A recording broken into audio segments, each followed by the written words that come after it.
마이크를 갖고 왔을 건가요? 네. 아. 자, 우리 다 같이 박수. 그리고 네.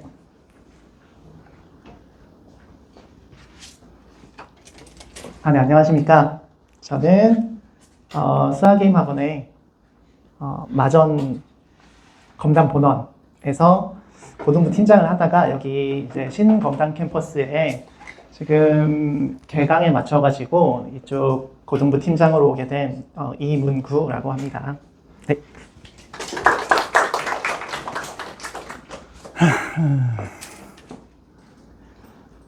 네, 바로 시작을 해볼게요.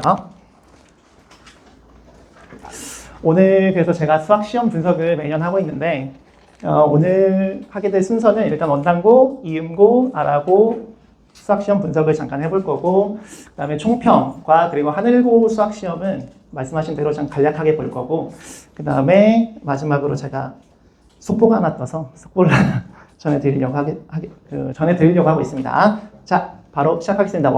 원당고등학교 이번 수학 시험 분석을 할 건데, 일단 시험 개요는 원당고등학교 1학년 중간고사, 기말고사 시험을 이번에 분석을 해봤고, 대부분 아실 것 같은데 제가 제목에 써놨거든요. 2022 개정 교육과정이 올해부터 시작이 됐어요. 고등학교 1학년은. 그래서 작년이랑은 조금 바뀐 점이 몇 가지가 있는데 그 중에 가장 체감하기 좋은 게 뭐냐면 교과목명이 바뀌었습니다. 그래서 고등학교 1학년은 수학이었는데 그냥 수학이었어요. 고등수학. 근데 이제 공통수학 1과 공통수학 2로 바뀌게 됐고 1학기 과정이 공통수학 1, 2학기 과정이 공통수학 2입니다. 그리고 원당고등학교는 제가 찾아봤는데 교과서 출판사가 지약사라고 하더라고요. 그게 생각보다 조금 중요해요. 교과서 출판사가. 왜냐하면 시험 대비할 때 그 교과서를 토대로 공부를 해야 되기 때문에 그래서 지약사 교과서도 좀 써봤고 가장 중요한 건 그 문항수랑 난이도가 될 텐데 원당고등학교는 21문제, 그리고 선택형 객관식 19문제, 그리고 서술형 2문제로 출제를 중간고사, 기말고사 둘 다 이렇게 하고 있습니다. 매년 분석을 해보면 학교마다는 조금씩 차이가 있는데 문항수는 별로 안 바뀌어요. 그러니까 시험 대비할 때 이거 미리 알고 있으면 조금 더 편할 수는 있더라라는 거 참고해 주시면 되고, 그리고 이번에 개정이 되면서 교육과정이 교과목명이 바뀌었거든요. 아까 말씀드린 대로. 근데 그게 고등학교 1학년이 고등수학에서 공통수학 1, 공통수학 2로 바뀌었는데 그게 무슨 차이가 있느냐? 가장 큰 차이점은 뭐냐면 작년까지는 고등수학이라고 해서 1학기랑 2학기가 통합이었어요. 그러니까 학교마다 학교 사정에 맞춰서 2학기 내용을 땡겨서 먼저 학습을 하고 이런 학교도 있었거든요. 예를 들면 검당고 같은 경우는 2학기 때 배우는 집합을 1학기 1단원 시작할 때 같이 시작을 했습니다. 그러니까 시험 대비하는 게 되게 불편해요. 공부할 자료도 좀 아직 정리가 잘 안 돼 있고 그랬는데 올해부터는 제가 이제 이 세 학교밖에 안 해봤고 그리고 아직 1년 차이기 때문에 큰 표본이 있진 않은데 보니까 원당고, 아라고, 이음고 전부 다 시험 범위가 똑같습니다. 미리 1학기 과정을 공부해본 지금 여기 앉아있는 학생들은 좀 알 텐데 주로 여기 2차 함수의 최소나 아니면 3차 방정식, 4차 방정식 아니면 연립 2차 방정식 이런 데서 끊기거든요. 학교마다 조금씩 차이가 있었는데 올해는 세 학교 모두 이렇게 2차 함수 최대 최소에서 끊겼더라고요. 그래서 이제 그런 부분도 좀 시험 대비하는 데는 조금의 도움이 될 수 있지 않을까 이런 생각을 해보고요. 그리고 이렇게 빨간색 글씨로 제가 써놨는데 이 경우의 수 단원은 원래 2학기 내용이에요. 개정되기 전에는 2학기의 맨 마지막 단원이었는데 이게 1학기 과정으로 이렇게 이동을 했습니다. 그리고 행렬 단원은 부모님들은 혹시 학교 다닐 때 기억하시면 알겠지만 행렬은 원래 있었는데 한동안 빠져 있었어요. 교육과정에서 한동안 빠져 있다가 다시 이번에 재도입됐습니다. 근데 그 어머님들 여기 지금 학부모님들 앉아 계시겠지만 그 학교 다니실 때 행렬 혹시 그 기억하시는지 모르겠어요. 엄청 어렵거든요. 근데 그래서 그 행렬이 다시 이렇게 들어온다고 해서 그 엄청 이슈가 됐었어요. 사실 처음에는. 그런데 쉽게 얘기하면 반의 반쪽짜리 행렬입니다. 그래서 역행렬 부분이 빠졌기 때문에 행렬이 뭐 그냥 소개 정도만 한다고 생각하시면 돼요. 행렬이 뭔지만 알고 넘어가는 수준이다. 그러니까 크게 부담은 안 가져도 된다. 아이들 입장에서는 그렇다는 소리입니다. 네. 이제 원당고등학교 단원별 출제 문항수를 제가 하나씩 다 세봤어요. 총 21문제였잖아요. 그 21문제가 어느 단원에서 출제됐는지를 제가 쭉 하나씩 세가지고 표시를 해놨는데 중간고사에는 그 크게 두 단원을 배웁니다. 그 다항식이랑 방정식과 부등식의 절반 정도를 배워요. 여기도 방정식과 부등식, 여기도 방정식과 부등식인데 절반 정도. 근데 다항식 단원에서는 나머지 정리라는 단원이 그 문제수가 많아서 중요한 게 아니라 원래 중요합니다. 왜냐면 1학년 지금 예비고일 친구들은 알겠지만 다항식 단원은 나눗셈이 핵심이에요. 그 덧셈, 뺄셈, 곱셈은 중학교 때 이미 거의 다 배웠기 때문에 나눗셈을 처음 배우는 단원이라서 나눗셈이 제일 중요한데 그래서 나머지 정리가 원래 항상 제일 중요하고 제일 열심히 공부하는 단원인데 역시나 문제가 제일 많이 나왔죠. 그리고 방정식과 부등식 단원은 이건 네모양 3문항 나왔는데 사실 이렇게 제가 이렇게 그 괄호를 해놓은 건 뭐냐면 통합형 문제가 많이 나와가지고 저렇게 해놓은 겁니다. 그래서 사실은 2차 방정식 단원의 판별식과 근각에서의 관계랑 2차 방정식과 함수의 관계랑 최대차수까지는 사실 한 단원이나 마찬가지예요. 그래서 이걸 다 한꺼번에 보셔야 되는데 아무튼 그래서 그 중에서 제일 중요한 2차 방정식과 2차 함수의 관계가 제일 많이 나왔더라 정도로 아시면 되고 사실 이게 뭐 많이 나왔다 적게 나왔다가 제가 준비하면서도 느꼈는데 뭐 크게 뭐 시험 대비를 함에 있어서 그게 별로 신경은 안 써도 될 것 같아요. 어차피 나오는 거기 때문에 어차피 다 공부를 해야 되고. 그리고 기말고사 부분도 제가 좀 세봤더니 2차 부등식, 연립 2차 부등식 단원이 제일 많이 나왔고 그리고 경우의 수 단원은 총 3단원인데 경우의 수, 합의법칙과 고의법칙, 순열, 조합 이렇게 3단원인데 얘도 그 사실 여기 단원에서 한 문제, 여기 단원에서 한 문제 이렇게 나오는 게 많이 없고 통째로 나옵니다. 한꺼번에. 그래서 이렇게 좀 괄호를 해봤고요. 그리고 이제 문제 난이도 얘기를 좀 하려고 하는데 제가 설정한 난이도를 이렇게 단계별로 이렇게 나눠놨어요. 그래서 얘네들이 난이도를 제가 어떤 기준을 가지고 나눠놨는지에 대한 예시를 잠깐 들어봤고 우리 친구들이 센이라는 교재를 제일 많이 풉니다. 요즘 거의 교과서처럼 많이 푸는데 그래서 그 센이란 교재의 그 문제 수준에 맞춰서 제가 이렇게 쭉 맞춰봤어요. 그래서 센 C단계가 사실 좀 우리 학생들 입장에서는 되게 공포의 문제거든요. 공포 수준인데 그 수준이 상중이랑 상하 한 가운데쯤? 이 정도라고 생각하시면 되고 네, 그리고 일품 교재는 그거보다 조금씩 더 어려워요. 그래서 이렇게 쭉 줄 맞춰가지고 한번 생각을 해봤고요. 그냥 제 기준에서 적당히 한 거니까 참고만 하시면 될 것 같고요.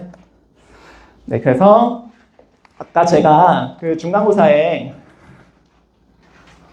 단원별로 문항수를 조사를 했잖아요. 그 문항별로 난이도를 써놓은 거예요.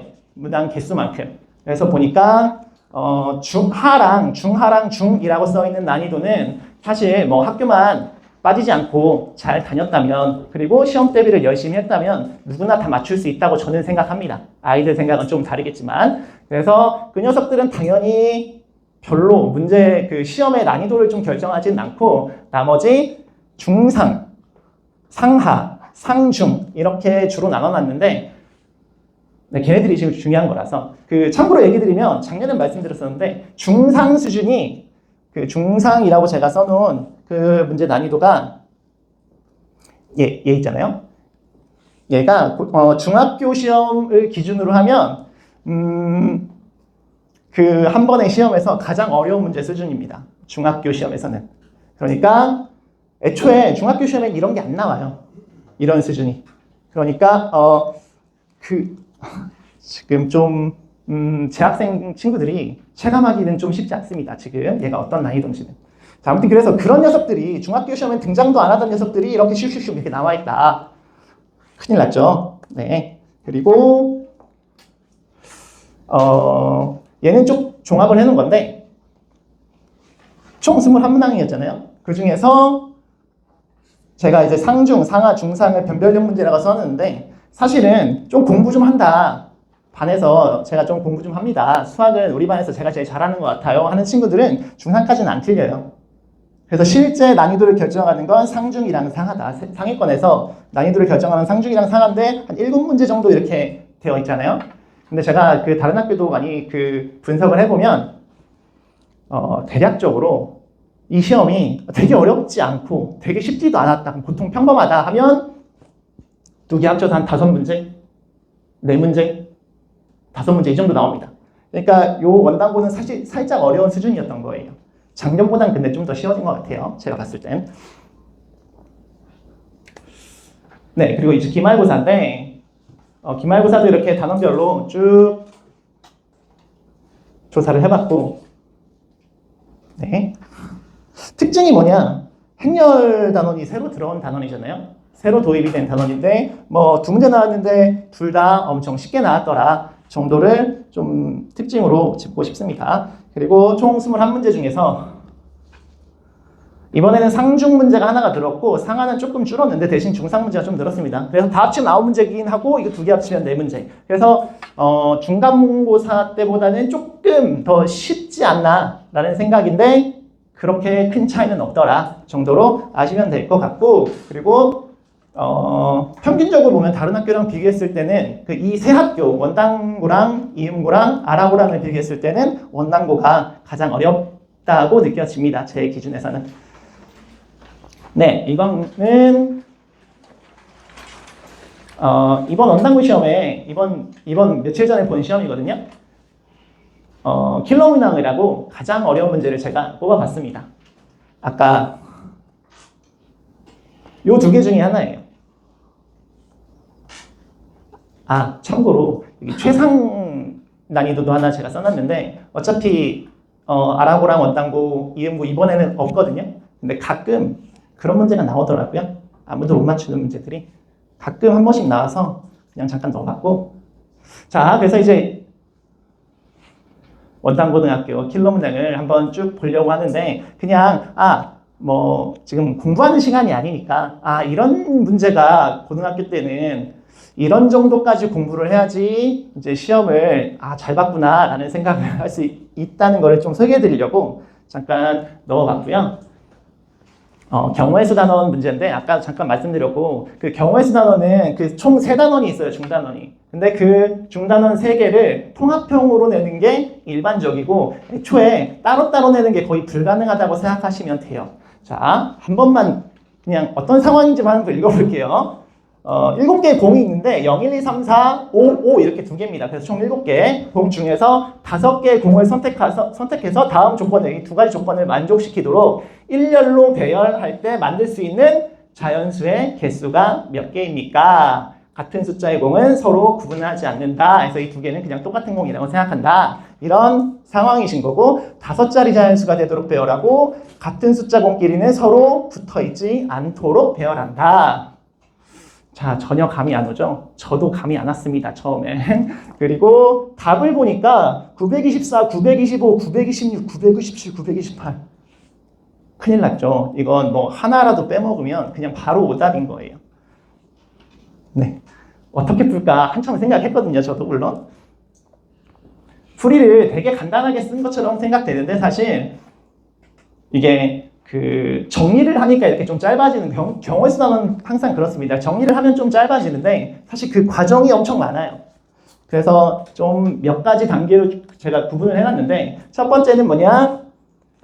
0이 들어가는 경우랑 0이 안 들어가는 경우 이렇게 2가지로 케이스 분류를 한 거고 0이 들어가지 않는 경우도 다시 5가 한 번만 들어가는 경우 5가 2번 들어가는 경우로 케이스 분류를 한 거고 그 다음에 0이 포함되는 경우에는 5가 없을 수도 있고 한 번 들어갈 수도 있고 2번 들어갈 수 있어 이렇게 또 케이스 분류를 한 겁니다. 그게 첫 단계예요.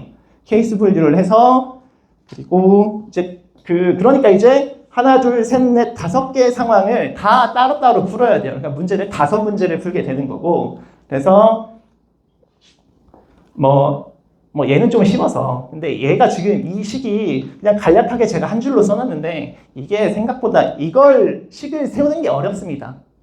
그냥 그 경우에서 단어는 좀 그래요. 그러니까 좀 제대로 이해를 하고 문제도 열심히 많이 풀어본 친구들만 이런 식이 무슨 뜻인지를 이해할 수 있는데 그걸 조금이라도 이해를 못하면 그냥 나가립니다. 그냥 못 풀어요. 그래서 이건 잠깐 물질을 쳐봤고 되게 복잡한 것처럼 보여서요. 그리고 얘네들은 96이라고 30이라고 써놨는데 사실 이 96은 이 96이랑 똑같아서 96을 써온 거고 원래 이 두 자리에 이게 들어가야 돼요.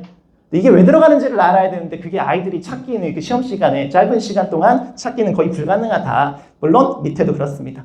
그리고 나서 이렇게 5문제를 각각 다 풀어서 이걸 합의 법칙을 이용해서 다 더하면 답이 924다. 그래서 이렇게 푸는 문제인데 이 문제를 그냥 단독으로 풀어보세요 라고 하면 그냥 제가 만약에 저한테 그렇게 풀어보세요 하면 한 20분 걸릴 것 같아요. 그 정도의 문제가 이렇게 출제가 되더라. 그러니까 거의 맞추는 친구들은 많지 않다고 생각하시면 됩니다. 그리고 그 다음으로 이제 예상 등급 컷을 제가 쭉 조사를 해봤는데 생각을 해봤는데 이번에 2022 개정 교육과정이 되면서 또 한 가지 바뀐 점이 2015 개정이랑 바뀐 점 중에 하나가 등급 체계가 좀 바뀌었어요. 내신 등급 체계가. 원래는 9등급제였거든요. 그러니까 수능도 9등급제고 내신도 9등급제였는데 이번 2022 개정 교육과정부터는 내신이 5등급제로 바뀌었습니다. 그래서 원래는 9등급이라서 1등급이 4%, 2등급이 그 다음 7%에서 총 11%까지가 2등급이었는데 지금 이제 개정된 교육과정에서는 제가 여기 써놨죠. 10%까지가 1등급이에요. 그러니까 예전에 1, 2등급 정도가 뭐 이제는 1등급으로 그 등급이 나온다. 그리고 2등급은 이제 총 34%까지가 2등급입니다. 34%면 사실 학원 열심히 다니고 공부를 좀 할 생각이 있는 친구들이면 당연히 34% 정도 안에는 들겠죠. 웬만하면. 그러니까 내신에서 이제 2등급이 아니라 3, 4, 5등급 중에 하나가 찍히면 큰일 나는 거고 2등급도 사실 조금 좀 위태위태한 상황이거든요. 그러니까 거의 대부분 이제 내신에서는 1등급을 찍어야 된다. 우리의 목표는 올 1등급이다. 근데 갑자기 좀 웃으시는데 그 올 1등급이 생각보다 많습니다. 그러니까 작년까지의 기준으로 생각하시면 안 돼요. 올 1등급이 생각보다 많이 나오더라고요. 그러니까 되게 겁먹을 필요 없고 상위 10% 정도면 충분히 가능합니다. 공부만 열심히 하면. 그래서 1학기 중간고사는 85점 정도가 그 1등급 커트라인이 될 것 같고 기말고사는 조금 쉬워서 제가 86점이라고 했는데 네. 그리고 2등급 한 65점 정도 되면 뭐 2등급 안에는 들 수 있지 않을까 조금 의아하실 거라고 생각하는데 지금 중학교를 다니고 있는 예비고일 친구들은 85점? 하면 좀 만만하게 생각할 것 같아가지고 그렇지 않습니까? 좀 학교에서 85점 맞으면 집에 가서 얘기도 못하죠. 엄마 수학을 85점 맞았어요. 하면 쫓겨나지 않습니까? 그렇죠. 근데 고등학교 시험은, 그러니까 중학교 시험은 거의 다 100점? 공부를 열심히 한 친구 100점 맞으면 아이고 잘했네. 근데 하나를 틀렸어. 그러면 얘기하기 좀 껄끄럽지 않습니까? 학생들? 엄마한테 집에 가서 얘기하기 좀 힘들죠.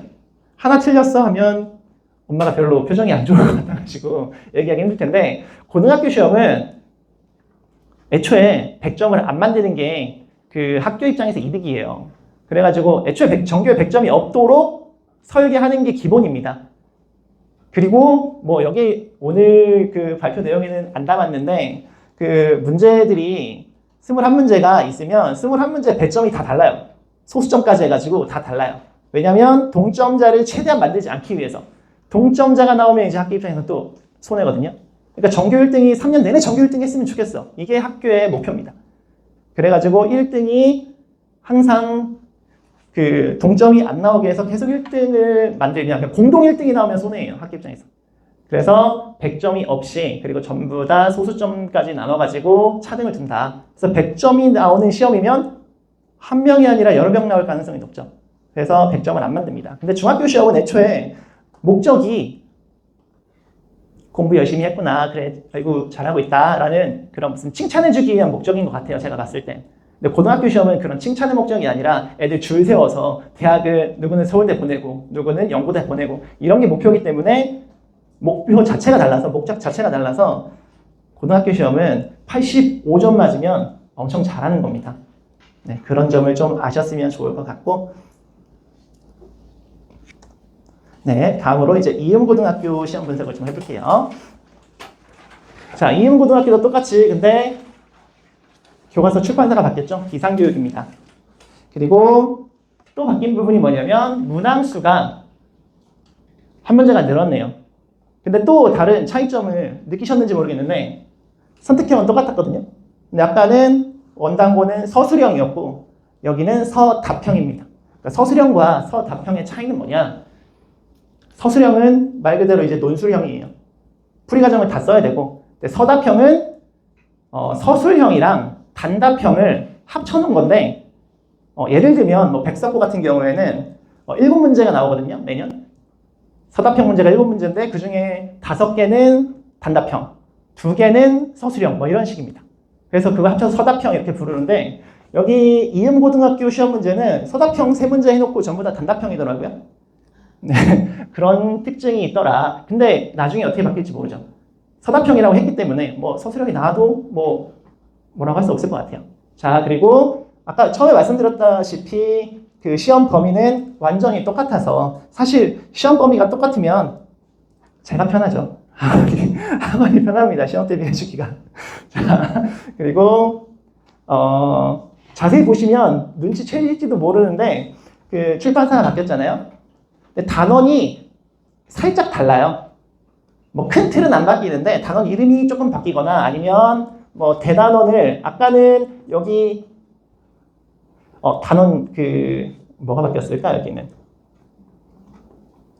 이 번호들이 좀 바뀌던가 아니면 2단원이 총 아까는 그 2단원에 2단원 1부터 2단원 9까지인가 2단원 8까지인가 이렇게 나눠놨는데 여기는 2단원에 1-3까지랑 2-1, 2-2, 3-1, 3-2 이렇게 나눠놨죠. 조금씩. 네, 그런 차이점이 조금씩 있는데 사실 다른 과목이랑 다르게 수학은 이런 거 별로 신경 안 쓰셔도 된다. 중요한 건 그냥 최소까지 끌겼다 정도만 기억하시면 될 것 같습니다.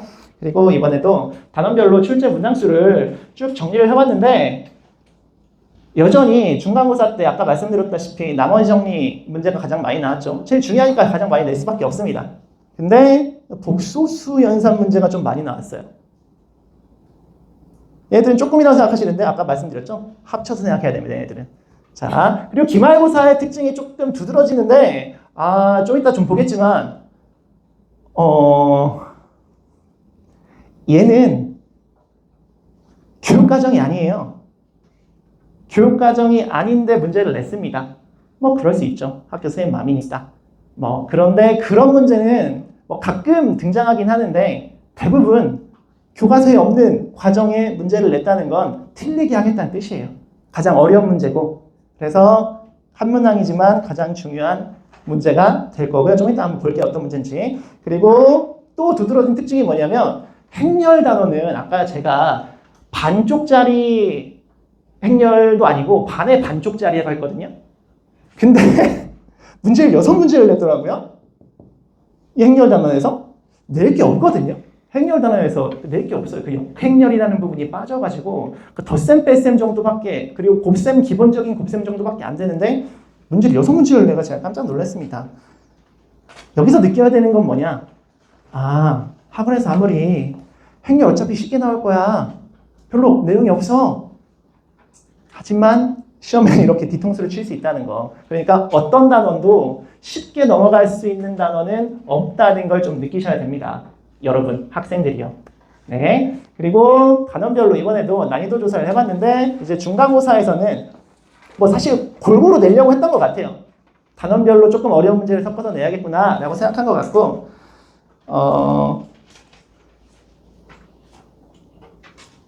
이번에는 상중이랑 상하 문제를 합치니까 4문제죠. 그러니까 이게 좀 적당한 수준?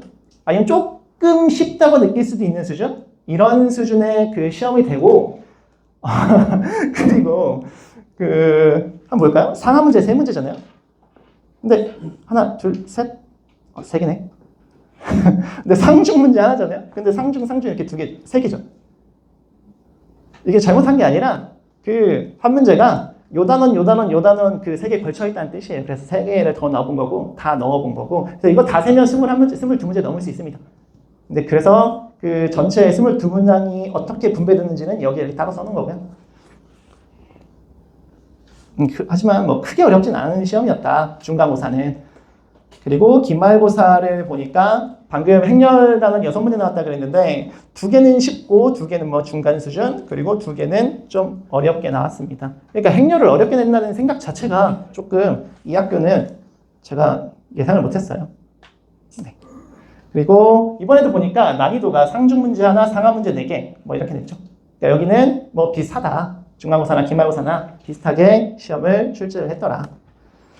이번에도 킬러 문항을 이번 최근에 본 기말고사 시험지에서 킬러 문항을 아까 뽑아봤는데 아까 말씀드린 그 교육과정이 아니었던 문제를 냈습니다 하는 그 문제입니다. 얘가 서답형 3번이니까 맨 마지막 문제예요.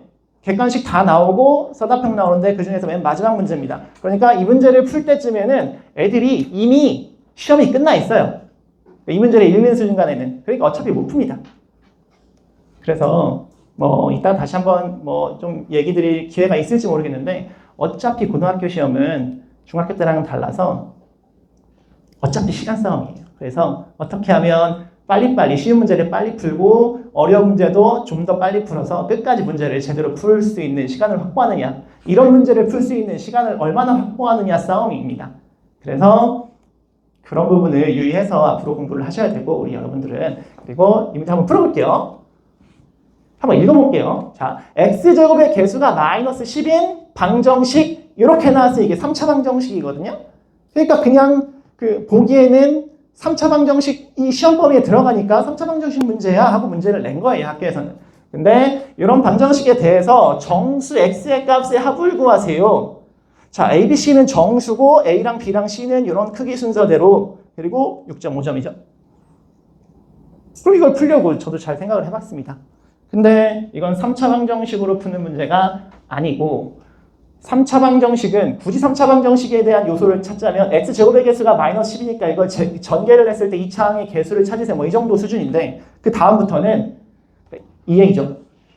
그 다음부터는 부정방정식 풀이로 시작이 되는데 x도 정수고 그냥 아이디어만 한번 소개를 해볼게요. x가 정수고 a랑 b랑 c도 정수기 때문에 무슨 소리 이렇게 되는 정수기 때문에 x 빼기 a, x 빼기 b, x 빼기 c도 전부 다 정수입니다.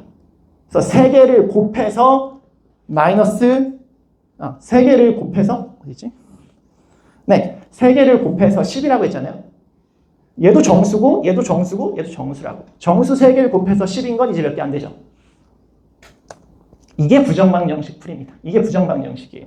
그래서 정수 3개를 곱해서 10이 되도록 하는 경우를 제가 이렇게 쭉 케이스 분류를 해본 거고, 그러니까 부정방정식 풀 때는 항상 이렇게 케이스 분류를 해서 풉니다. 그래서 케이스 분류를 해봤고 그 중에서 나오는 x 값들의 합을 구하라고 해서 이 x 값이 이 4가지 상황 중에서 얘는 안 되거든요. 그래서 이 3가지를 합치면 답이 12더라. 이렇게 푸는 문제인데 이걸 풀 수 있는 아마 이음고에서 이번 시험 결과를 제가 정확하게 알지는 못하지만 이 문제를 풀어서 맞춘 친구는 아마 0명이 아닐까라고 생각을 합니다. 풀어서 맞춘 친구요. 찍거나 뭐 주관식이라서 뭐 찍기 힘들겠지만 찍거나 아니면 적당히 대충 풀어서 맞춘 거 말고 제대로 푼 친구는 0명일 거라고 제가 확신을 하고 있습니다. 그래서 예상 등급컷은 아까는 85점 했거든요, 원당고는. 근데 이음고는 조금 쉬운 것 같아가지고 제가 컷을 조금 높여봤고 2등급 컷도 조금 높여봤습니다. 자, 세 번째로 이제 아라고 얘기를 좀 해볼 건데, 자, 아라고등학교는 이제 또 출판사가 바뀌었습니다. 동아출판사고.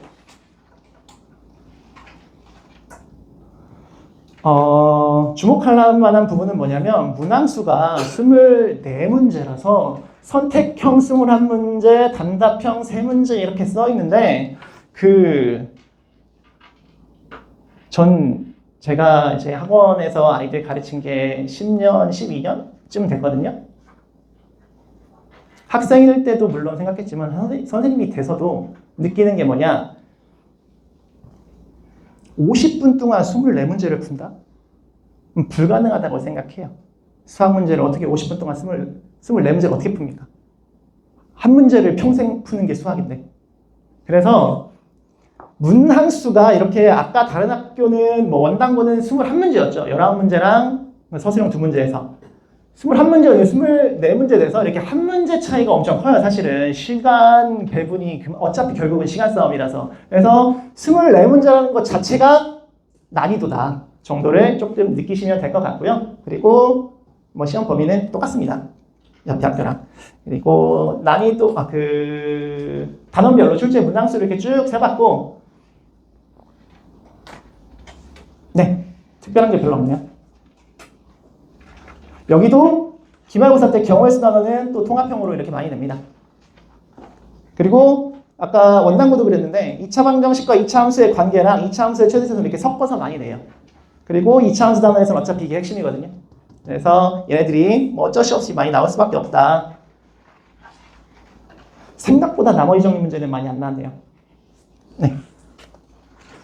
난이도는 이렇게 중간고사 때 이렇게 분배가 되어 있는데 2차 함수 단원이 2차 방정식과 2차 함수 단원이 많이 몰려 있더라 정도 보시면 될 것 같고, 네, 사실 그 문제 총 문항 수도 난이도지만 어차피 쉬운 문제들은 뭐 최대한 빨리 풀고 넘어가면 되는데 이제 어려운 문제들이 시간이 오래 걸리잖아요. 근데 4문제밖에 안 되죠. 뭐 중상까지 합치면 9문제이긴 한데 상중이랑 상하 합쳐서 4문제면 뭐 크게 어려운 시험은 아니다. 단지 문제수가 좀 많더라 정도로 이해하시면 될 것 같습니다. 기말고사도 보니까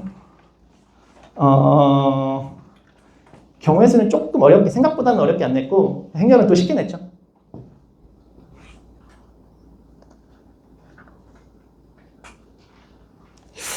여기 학교는, 아라고등학교는 뭐 좀 너무 디테일한 얘기일 수 있겠는데 여기 좀 어렵게 냈더라고요. 2차 부등식, 여기는 여러 가지 방정식과 부등식에서 2차 부등식이 핵심인데 얘를 더 많이 낸 것 같더라고요. 절대값을 포함한 1차 부등식이라고 해서. 그래서 그런 부분이 조금 저한테는 인상 깊었다. 네, 이번에도 이제 아라고 킬러 문항을 하나 준비를 해봤는데 이번에는 계속 기말고사만 하면 재미없을 것 같아서 중간고사 걸 하나 부어왔습니다. 자, x에 대한 2차 방정식이 서로 다른 두 근이 정수일 때 두 근의 곱의 최소값을 m이라 하고 그때의 k값을 a라고 해서 a분의 m의 값을 구하세요. 이게 방금 중간고사에 상중 문제, 하나 있었던 상중 문제입니다. 킬러 문항이고. 자, 풀어볼게요. 제가 써놓은 풀인데 얘네들은 뭐 근각계수의 관계라는 거고, 근각계수의 관계를 써서 뭐 단어는 그래서 근각계수의 관계 문제로 낸 건데 그 다음 풀이를 보니까 어디서 많이 보던 그림인 것 같지 않습니까? 아까 그 이음고 킬러 문항 풀 때도 이런 비슷한 스타일로 풀었거든요. 네. 자, 얘 K값과 알파, 베타, 알파 더하기 베타, 그리고 알파랑 베타가 정수라는 조건들을 동시에 다 만족하는 케이스별로 다 조사를 해서 동시에 다 만족하는 경우를 찾아야 됩니다. 그 경우가 이 4번째 경우인 거고, 그래서 알파랑 베타랑 곱한 값이 알파랑 베타랑 곱한 값이 마이너스 15고, 그래서 m이 15고 a 값은 그래서 마이너스 3입니다. 그래서 답은 4분의 15인데 제가 킬러 문항을 지금 학교별로 3문항을 풀어봤잖아요. 공통점이 있습니다. 이 킬러 문항의 공통점 뭔 것 같아요? 저 학생 되게 열심히 듣고 있는데 학생 이름이 뭐예요? 네.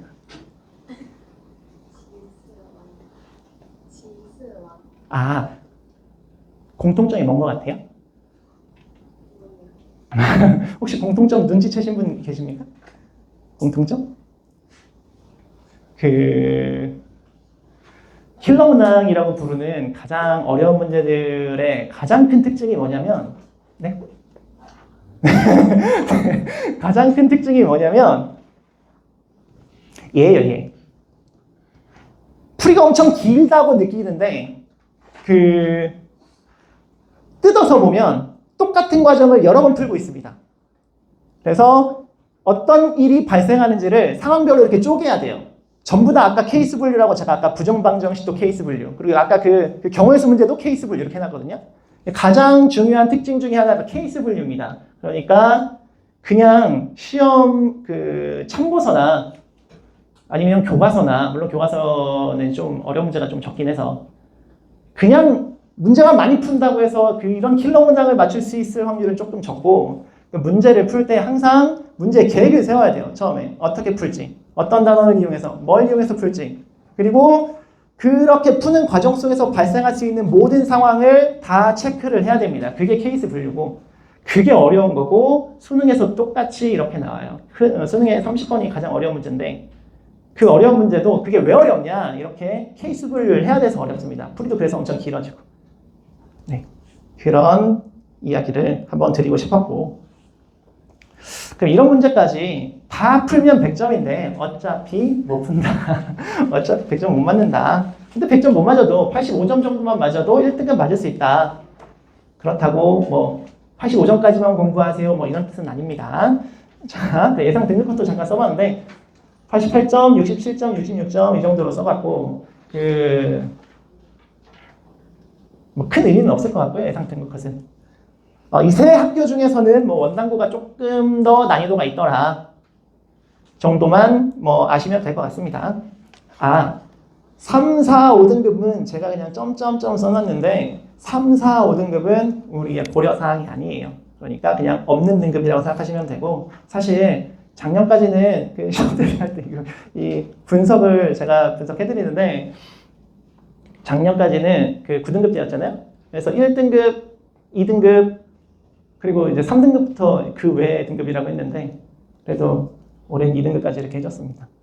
작년 기준으로는 3등급 중반까지예요. 3등급 중반까지. 네, 큰일 납니다. 3등급 나오면. 그거 아셔야 돼요. 그러니까 수능이나 모의고사랑 좀 달라서 등급제가, 학교 내신에서는 2등급이 나온다? 3등급이 나온다? 그럼 큰일 나는 거고, 2등급 나오면 대학 가기 힘든 겁니다. 그러니까 거의 다 1등급이어야 돼요. 내신에서는. 거의 다 1등급이고 2등급이 몇 개 섞여 있어. 뭐 10과목 중에서 한 과목이 2등급이야. 뭐 그럴 수도 있죠. 뭐 사람이 완벽할 수는 없으니까. 근데 완벽한 애들도 많더라. 네. 저가 한 건 아닌데, 신경호 선생님이라고 저기 얼마 전에 설명회 하셨는데, 신경호 선생님이 아이들 학생부를 분석을 많이 하시거든요.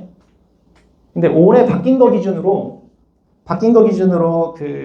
분석을 해봤더니, 그럼 올 1등급을 맞으면, 내신에서 올 1등급 맞은 애가 학교를 어디를 갈 수 있나를 보셨대요. 분석을 해보셨대요. 그러니까 중앙대 정도 간다고 하시더라고요. 그 정도 수준이에요. 그러니까 중앙대 위로는 다 1등급이라는 거죠. 뭐 그런 정도의 정보를 아셨으면 좋을 것 같아서, 그래서 웬만하면 1등급 맞아야 된다. 2등급도 조금 위태위태하다 정도 아시면 될 것 같습니다. 그래서 이제 총평을 한번 해보자면, 자, 첫 번째로 세 학교 모두 시험 범위가 같다가 생각보다 중요한 특징인 것 같아요. 제가 봤을 때는. 네, 그래서 저희 학원도 편하고, 그러면 학원에서 준비를 많이 해줄 수 있거든요. 아이들에 맞춰서. 근데 막 시험 범위가 다 제각각이고, 막 예전에 검당고처럼 막 이상한 2학기 거를 막 1학기 때 배우고 이러면은 그 한 명 한 명을 봐주기가 너무 힘들어요. 그 학교 때문에. 그래서 아이들도 우리들도 학원도 다 좋은 상황이 됐다라는 거 아시면 될 것 같고, 두 번째, 그리고 원당고, 이응고, 아라고 세 학교 모두가 뭐 학교별로 난이도 차이는 조금 있는데, 그 학교 내에서는 시험이 큰 차이, 난이도가 변화가 별로 없는 것 같더라고요. 문항수도 일정하고 난이도도 일정하고, 그러니까 이제 시험 대비할 때 훨씬 맥을 짚기가 좀 더 편해진 거죠. 뭐 그런 정도 아시면 될 것 같고, 그래서 아라고는 문항수가 가장 많아서 시간이 부족하다 이렇게 써놨는데, 어차피 원당고도 부족합니다.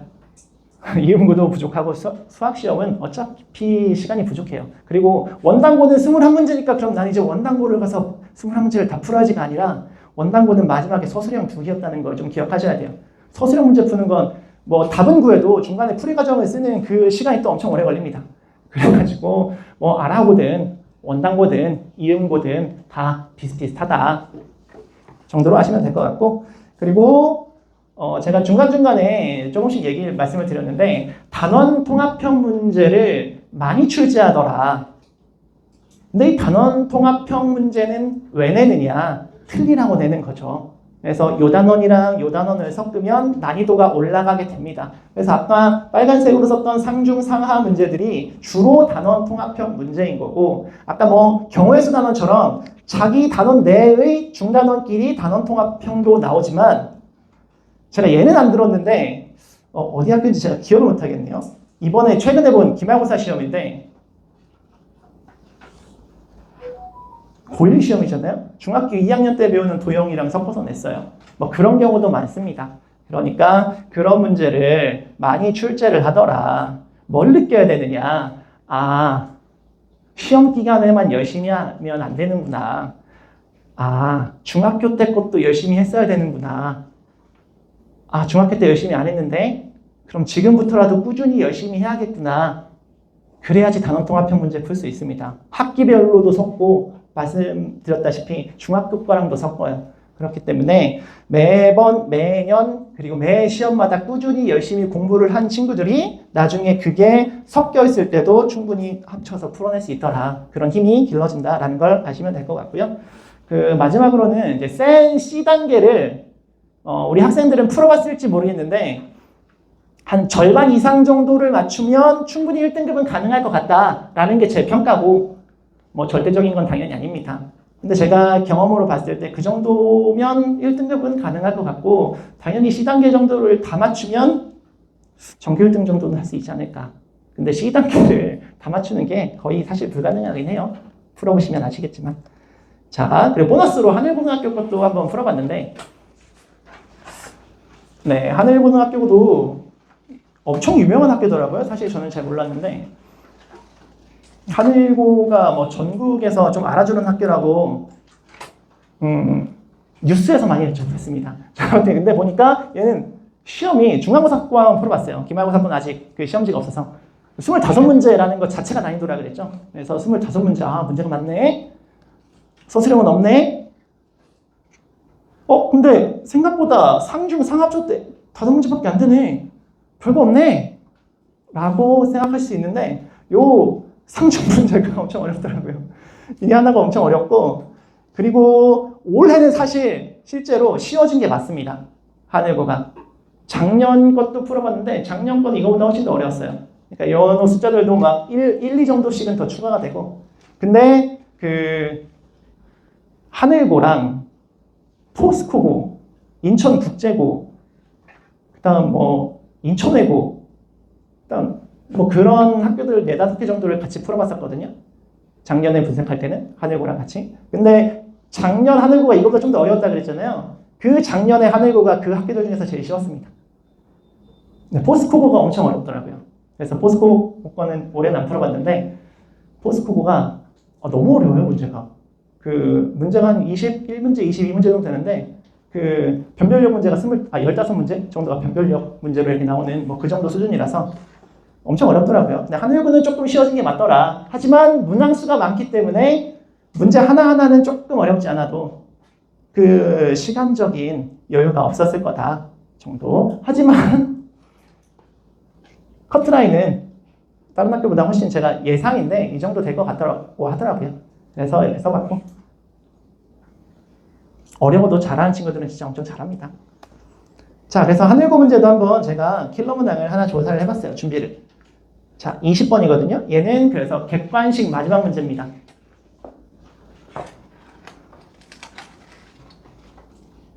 그냥 뭐랄까 제가 느낀 건데 하늘고나 포스코고나 이런 좀 시험이 어렵고 좀 좋은 학교들은 시험 문제를 특히 이런 킬러 문항들을 어떻게 내냐면 그냥 듣도 보도 못한 문제를 냅니다.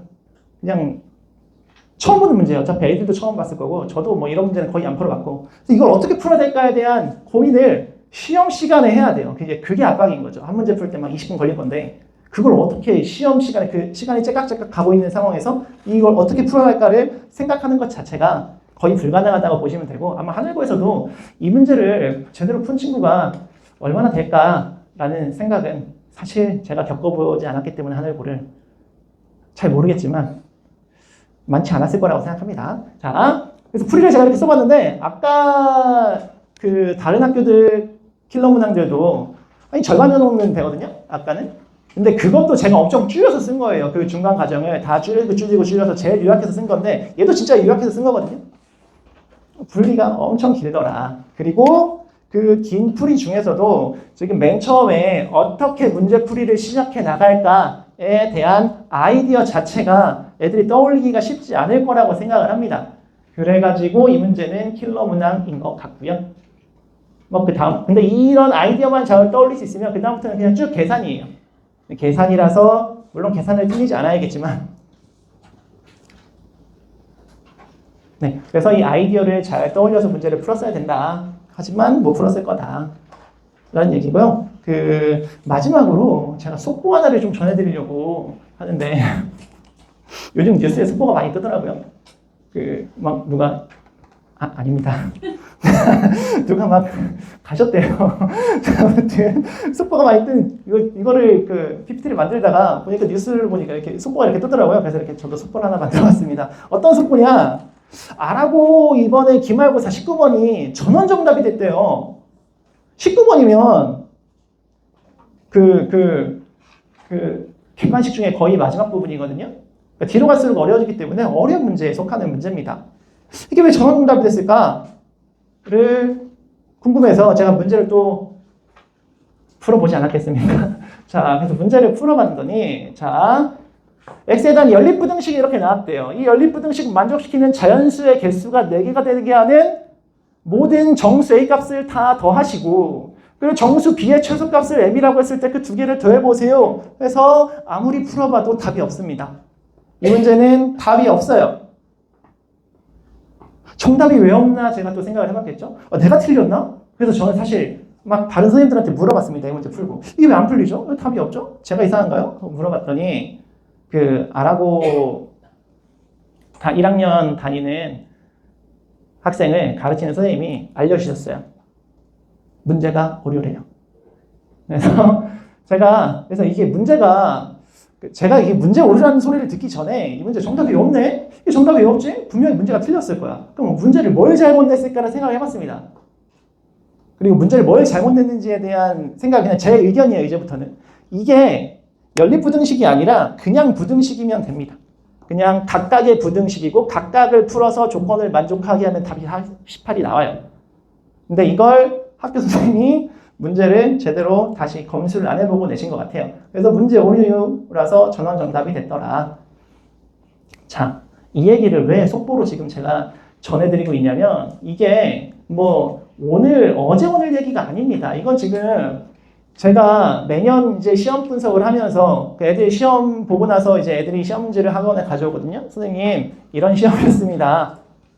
그럼 제가 풀어보지 않겠습니까? 아이들이 이제 어떤 시험이었는지 어려웠는지 쉬웠는지 얘기를 해줘야 되니까. 근데 매년 풀다 보면 이렇게 매년 이렇게 문제의 오류가 매년 이렇게 생깁니다. 뭐 한 학교 이 근처에 있는 학교들 몇 개만 이렇게 조사해 본 거예요. 그러니까 매년 틀리게 나와요.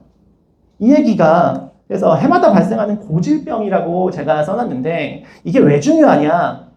시험지 검수가 필수라는 얘기를 좀 드리고 싶어서 얘기를 하는 거예요. 그러니까 중학교 때는 시험 문제가 어렵지 않고 생각보다 어렵지 않고 문제 내는 것도 그래서 그만큼 어렵지 않아서 시험 문제가 오류가 나는 경우가 별로 없는데 사실 중학교 시험 오류가 나면 좀 어떻습니까?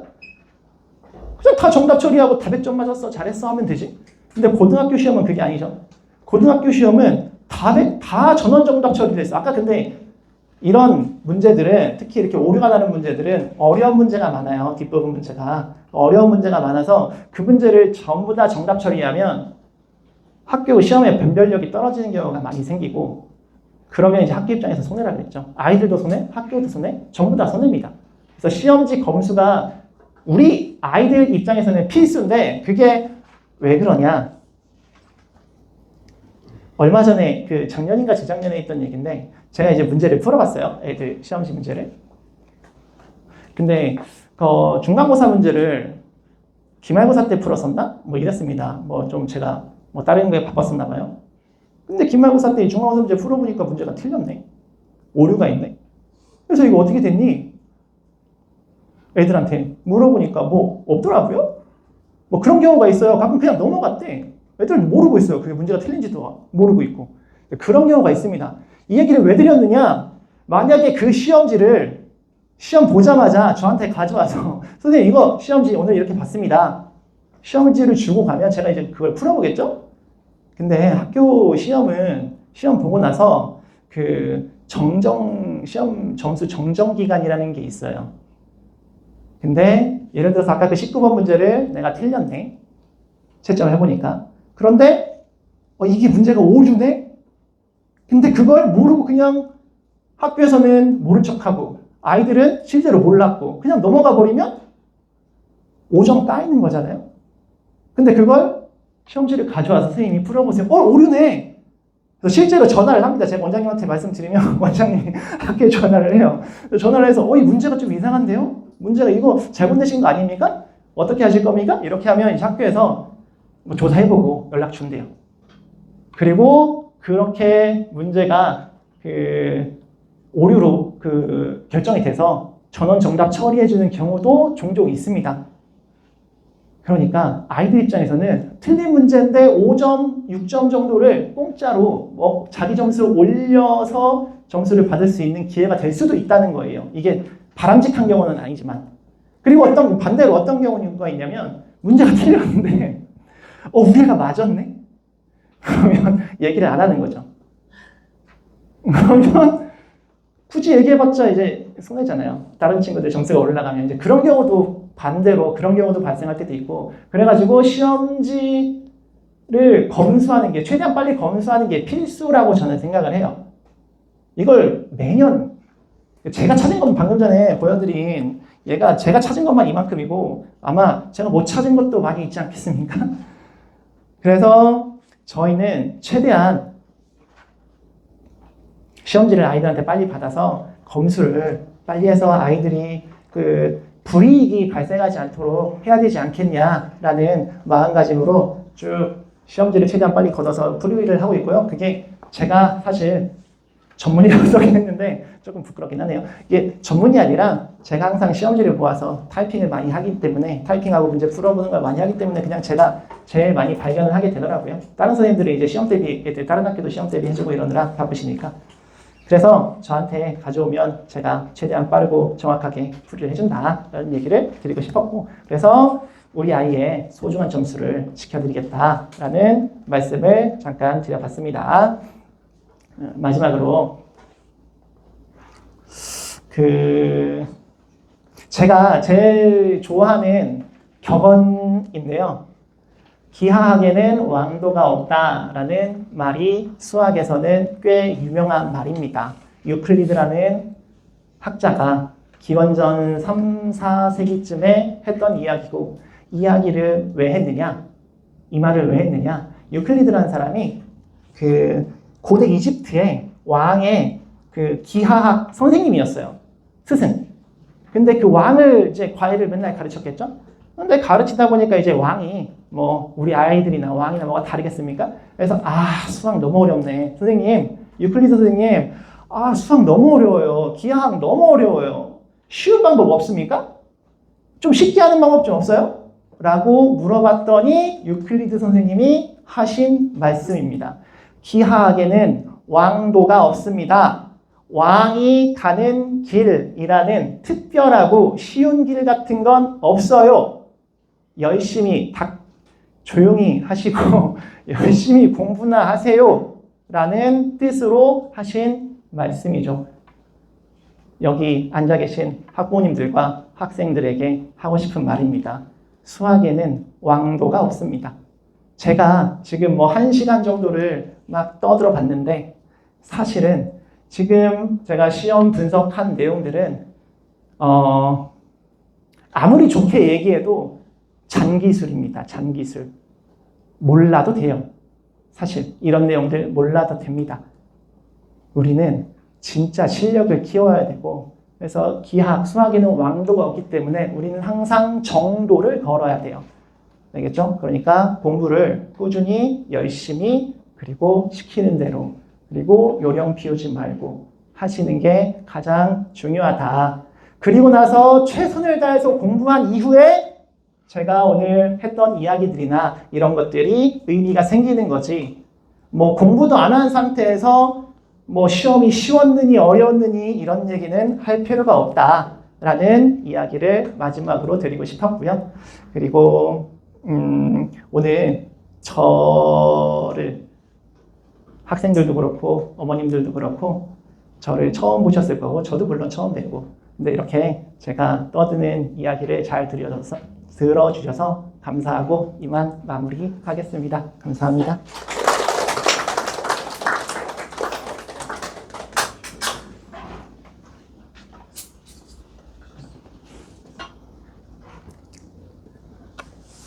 일부 설명회가 끝났는데 혹시 여기서 궁금하신 내용이 우리 학생들이 있거나 부모님이 있으신 게 있을까요?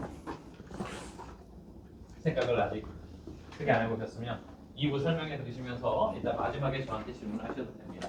네. 그럼 우리 2부는 컴퓨터 연결하는 거 알아요? 네?